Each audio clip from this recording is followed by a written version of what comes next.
Assalamualaikum warahmatullahi wabarakatuh. Nama saya Fadilah Dimarti Putra dan saya ingin mempresentasikan resume jurnal yang berjudul Efek Olahraga Ringan pada Fungsi Imunitas Terhadap Mikroba Patogen Infeksi Virus Dengue, karya Diah Mahendra Sari Sukendra, yang dipublikasikan pada Desember 2015. Pendahuluan. Imunitas atau kekebalan pada tubuh manusia merupakan kemampuan untuk melawan berbagai macam agen penyakit seperti bakteri, virus, fungi, protozoa, dan parasit.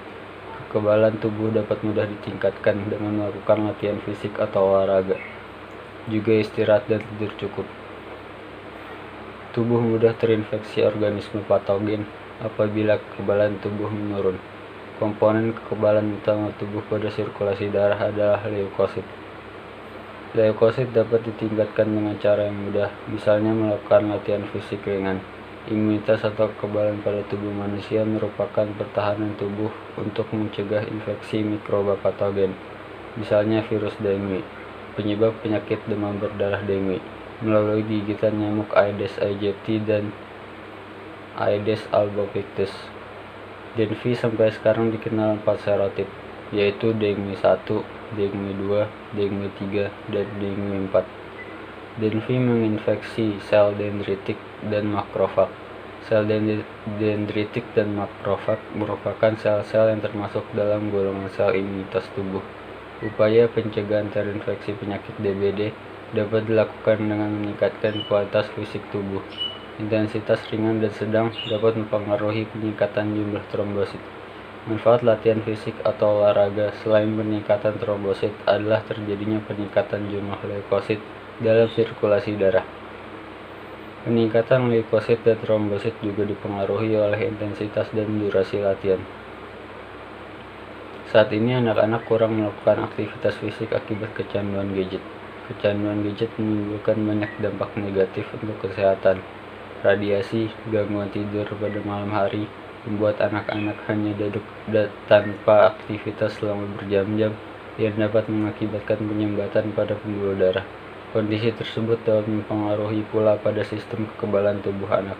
Jadi kita harus mendorong anak-anak untuk melakukan olahraga agar imunitas mampu bekerja dengan maksimal untuk mencegah infeksi mikroba patogen, misalnya risiko infeksi virus dengue. Pembahasan mekanisme infeksi dengue. Penderita DBD terbagi menjadi dengue fever, dengue hemorrhagic fever, dan dengue shock syndrome. Dengue menginfeksi sel dan memunculkan respon imun. Dengue ditransmisikan secara intradermal melalui gigitan nyamuk Aedes aegypti dan Aedes albopictus. Pada kasus tertentu akan muncul cross-reaktif anti-dengue, sehingga mampu menginduksi antibody dependent engagement. Peristiwa ADE akan memperparah kejadian penyakit pada penderita. ADE meningkatkan jumlah virus melalui mekanisme peningkatan infeksi virus pada Fc reseptor bearing cell. Merupakan bagian respon imun pada infeksi ulang virus dengue dengan tipe yang berbeda. Tahap yang pertama terjadinya infeksi dengue, lalu terjadi pembentukan antibodi, lalu terjadi penginfeksian ulang. Setelah itu terjadinya augmentasi multiplikasi virus dan bisa menyebabkan dua hal. Yang pertama yaitu peningkatan permeabilitas pembuluh darah, lalu terjadinya kebocoran plasma, lalu terjadinya hipovolemia atau keadaan penurunan volume intravaskular karena hilangnya garam dan air, atau penurunan volume darah, lalu terjadinya shock dan menyebabkan kematian.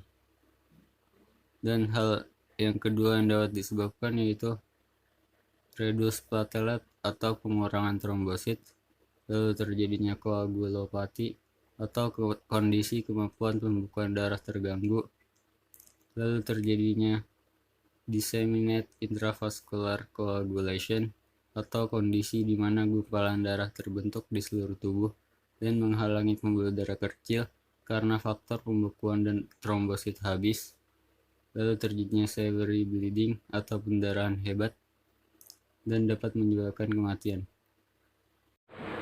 Keparahan penyakit berkaitan dengan imunopatogenesis. Cross-reactive cell T pada imunopatogenesis turut berperan serta mempengaruhi keparahan penyakit. Pro-inflammatory cascade pada saat imunopatogenesis akan menginisiasi cross-reactive cell T untuk memproduksi TNF-A dan IFN-E lebih banyak dibanding homotypic cell T. Ini merupakan gambar mekanisme imunopatologis yang berperan dalam terjadinya demam berdarah dengue dan sindrom renjatan dengue. Respon imun yang diketahui berperan dalam patogenesis DBD adalah yang pertama, respon imun humoral yang berupa pembentukan antibodi yang berperan dalam proses netralisasi virus. Yang kedua, ada limfosit T baik T helper dan T sitotoksik yang berperan dalam respon imun seluler terhadap virus dengue. Yang ketiga, monosit dan makrofag yang berperan dalam fagositosis virus dengan opsonisasi antibodi. Yang keempat, terjadi juga aktivasi komplement oleh kompleks imun. Aktivitas latihan fisik atau olahraga. Aktivitas olahraga yang cukup atau olahraga ringan dapat dihubungkan dengan kejadian penurunan infeksi penyakit. Berdasarkan model G-shape curve, nampak bahwa dengan melakukan aktivitas olahraga ringan, maka mampu meningkatkan fungsi imunitas, kadar imunitas yang lebih banyak, dan bertahan dalam jangka waktu yang lama. Sedangkan aktivitas olahraga yang sangat intensif atau berlebihan akan mampu mengganggu fungsi imun atau terjadi penekanan kekebalan tubuh. Periode latihan intensif yang melampaui batas normal selama 1 minggu atau lebih dapat menimbulkan disfungsi imunitas yang terjadi dalam waktu yang lebih lama. Latihan fisik yang berlebihan atau olahraga yang berat mampu menurunkan imun atau kekebalan tubuh. Sebagai contoh, nampak pada atlet maraton. Kebanyakan atlet maraton akan mudah menderita flu sesudah melakukan pertandingan. Kekebalan tubuh. Kekebalan atau imunitas yang terdapat pada tubuh terdiri dari sistem imun spesifik atau kekebalan buatan dan sistem imun non-spesifik atau kekebalan bawaan. Sistem imun spesifik atau kekebalan buatan sebagian besar muncul karena ada aktivitas pemicu spesifik. Imunitas spesifik akan membentuk antibodi dan limfosit. Antibodi dan limfosit akan diaktifasi apabila ada agen infeksius atau toksin yang masuk ke dalam tubuh dan menyerangnya. Agen penyakit yang mampu menginfeksi tubuh akan menyebabkan terjadinya respon imun. Respon imun yang timbul merupakan reaksi dari sistem imun spesifik atau kekebalan buatan. Respon imun memiliki fungsi utama sebagai pertahanan, homeostatis, dan monitoring. Penurunan konsentrasi glutamin dalam darah dapat menyebabkan gangguan fungsi imun yang dapat mengarah terjadinya imunodepresi. Penurunan glutamin dalam darah berkaitan dengan latihan fisik yang berat. Efek latihan fisik pada fungsi kekebalan tubuh. Latihan fisik singkat, ringan, atau moderat hingga latihan berat dapat memberikan efek tekanan sementara pada fungsi kekebalan tubuh. Latihan fisik yang dilakukan akan diikuti oleh respon menyerupai gejala yang sama, seperti saat kondisi terinfeksi, sepsis, atau trauma, atau ada peningkatan jumlah leukosit dalam sirkulasi darah. Pengaruh intensitas dan durasi latihan. Terjadi pula peningkatan konsentrasi plasma dari berbagai substansi yang dikenal dengan efek fungsi leukosit. Perubahan hormonal juga terjadi pada saat latihan, termasuk peningkatan konsentrasi plasma dari beberapa hormon yang dikenal memiliki efek imunomodulator. Sel limfosit dibagi menjadi tipe 1 dan tipe 2, tergantung pada jenis sitokin yang paling banyak diproduksi. Aktivasi sel tipe 1 dilakukan oleh makrofag dan menginduksi mekanisme menyerang agen penyakit termasuk sel TC, sehingga memicu sistem imun berupa respon imun seluler. Produk sel tipe 2 penting sebagai imunitas humoral. Produknya yaitu IL-4 dan IL-13, yang fungsi utamanya adalah mendorong diferensiasi sel B untuk memproduksi antibodi. Sedangkan IL-5 menstimulasi eosinofil. IL-4 dan IL-10 dapat menghambat produksi sitokin sel tipe 1. Sehingga kondisi demikian, terlihat bahwa latihan fisik dapat mempengaruhi keseimbangan sel sitokin tipe 1 atau tipe 2. Manfaat olahraga untuk tubuh akan terlihat apabila olahraga dilakukan secara teratur, moderat, dan tidak dalam jangka waktu yang lama. Beberapa jenis olahraga tidak bisa dikaitkan dengan peningkatan sirkulasi IL-6 dalam tubuh. Ini merupakan mekanisme mengenai efek olahraga terhadap kerentanan infeksi virus, tetapi mampu menurunkan risiko inflamasi dan risiko perkembangan penyakit kronis. Tahap yang pertama yaitu exercise atau latihan yang menyebabkan penurunan ekspresi TLR, epinefrin, kortisol, dan IL-6.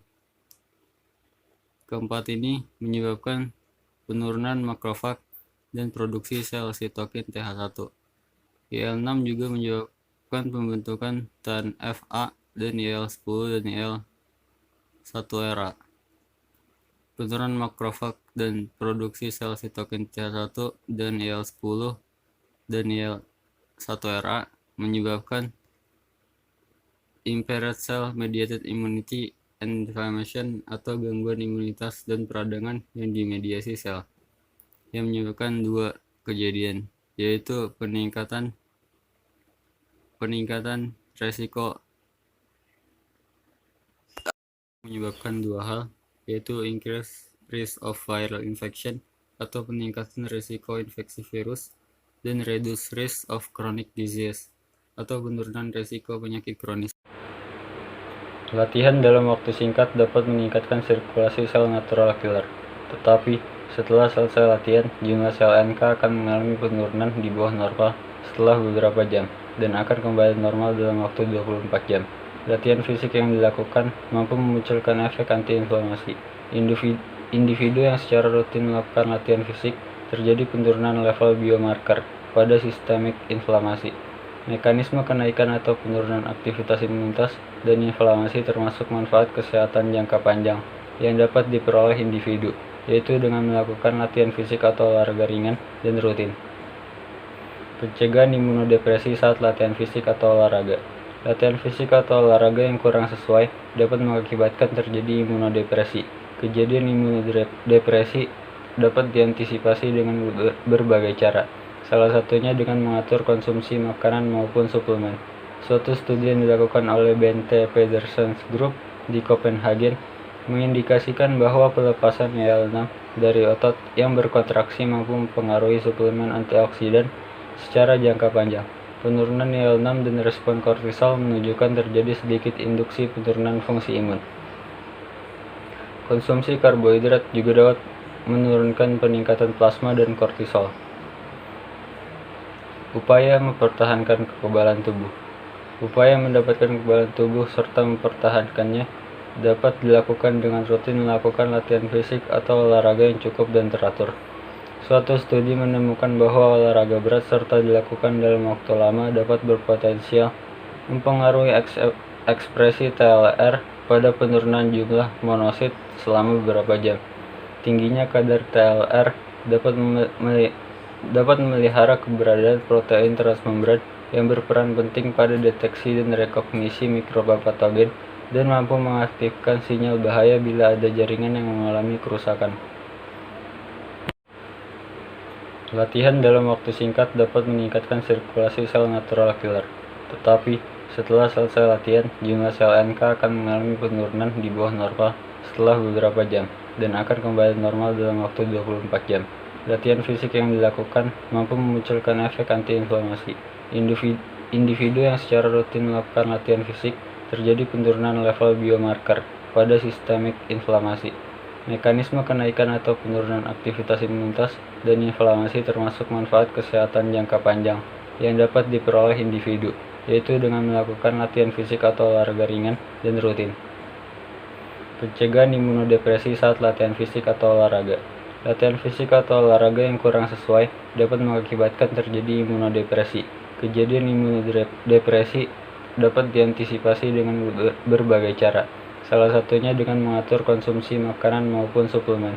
Suatu studi yang dilakukan oleh Bente Pedersen Group di Copenhagen mengindikasikan bahwa pelepasan IL-6 dari otot yang berkontraksi mampu mempengaruhi suplemen antioksidan secara jangka panjang. Penurunan IL-6 dan respon kortisol menunjukkan terjadi sedikit induksi penurunan fungsi imun. Konsumsi karbohidrat juga dapat menurunkan peningkatan plasma dan kortisol. Upaya mempertahankan kekebalan tubuh.